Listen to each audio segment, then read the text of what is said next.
Hi Ram. Hi aunty వెళ్దామంటే వెళ్దామా? పడవ బోటింగ్ చేద్దామా? బోటింగ్ ఇందులోనా? ఇది బీచ్ కదా.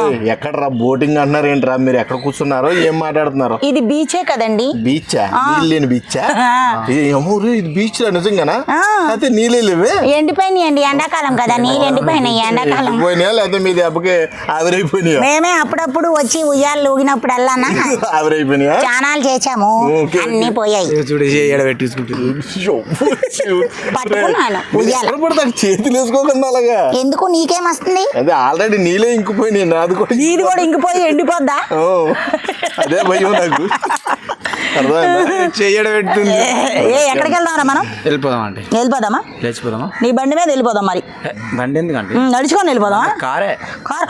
అమ్మో, కారు ఉందంటే మా ఎర్రోడికి కాదు, డ్రైవర్ లేడంతే. ఉన్నా నేను నేర్పిస్తా. డ్రైవింగ్ వచ్చా? మామూలు నడపను నేను. అయితే మామూలుగా నడపడం అంట. 4 కిలోలు 2 కిలోల మీద నడుపుతా నేను. కారు సైకిల్ కాల బండికి నడిపేది వేరే, నువ్వు అనుకునేది వేరే. అవునా? వాడు ఏమో అదో చూడు. ఏంట్రా కాలు అలాగే? ఏం పర్లేదు, బీచ్ లోకి వెళ్ళి లల్లలోనికి వెళ్దాం రా. మనం లల్లలోనికి వెళ్దాం రా. ఏంట్రా గౌరవం, మేము బీచ్ లోకి వెళ్తున్నాం ఫ్రెండ్స్, మీరు కూడా రండి.